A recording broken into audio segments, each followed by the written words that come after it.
Steve Jobs, the CEO of Apple Incorporated, which he co-founded in 1976, wanted to create a product that would allow people to bring their entire music library wherever they wanted to go.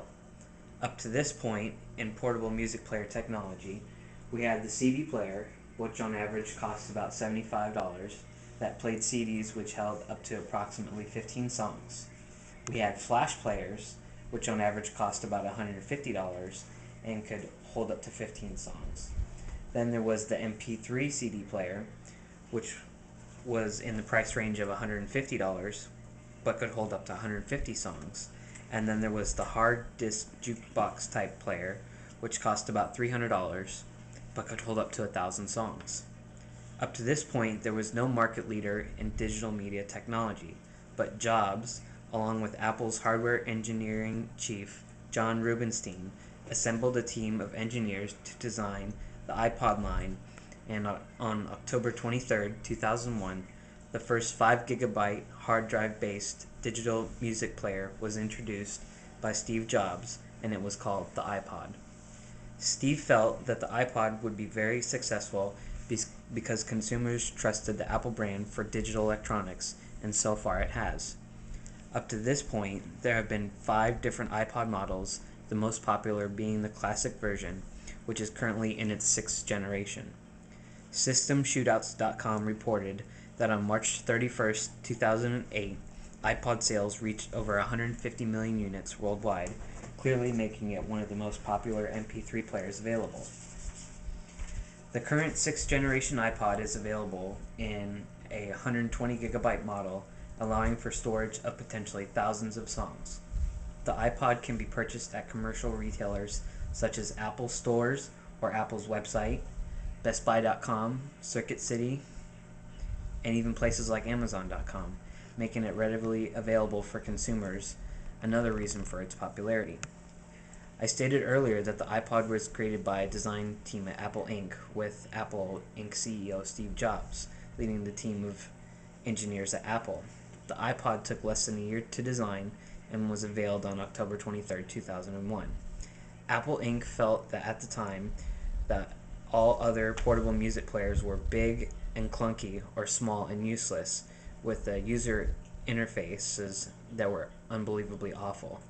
According to an interview with Greg Joswiak, Apple's vice president of iPod product marketing, which was reported in Wire News October 2006. One of the main reasons the iPod is so popular is its small, sleek design, allowing it to be transported just about anywhere we need to go.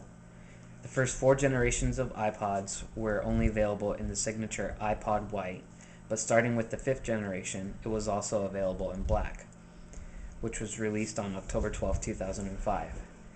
Apple Inc. began releasing iPods in various colors, starting with the iPod Nano 2nd generation on September 12, 2006. The most recent release of the classic version on September 5, 2007, the 6th generation, silver replaced the signature iPod White, making it the first time the iPod is not available in white in the iPod family. On September 9, 2008, iPod released the 4th generation Nano in silver, black, purple, light blue, green, yellow, orange, red, and pink. Now that I've given some reasons as to why the iPod is so popular, I wanted to discuss features that make it very different from other portable MP3 players. When the iPod was first released, it was said to be the only portable digital media player available to consumers. It featured an ultra-thin hard drive that allowed it to be as big as a deck of cards, making it easy to fit in your pocket.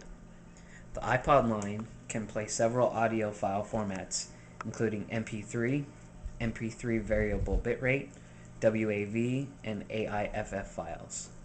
The iPod's signature click wheel makes using the iPod very user-friendly. The iPod has its own software program called iTunes, which allows users to customize their soundtracks on their iPods with ease. Apple's iTunes music software is also frequently updated, making it convenient for iPod users to customize their ultra-portable digital media player. The 6th generation classic model has up to 120 gigabytes of file storage, allowing for hours and hours of music to be stored on the iPod. In conclusion, the Apple iPod is by far the most popular portable MP3 device available on the market today. The iPod's size, design, and colors make it very attractive to consumers. Its size allows it to be carried pretty much anywhere we need to go. Its design is very user-friendly, making it easy to figure out how to use. The iPod is useful in everyday life for personal use, such as during workouts, bus rides around town, or on long airplane trips across the country. The iPod, with its different models like the Classic and the Nano, offer different storage size models, giving it potential to store thousands of songs. I personally own an iPod, and I have to say it is awesome. If you don't own an iPod, you need to get one.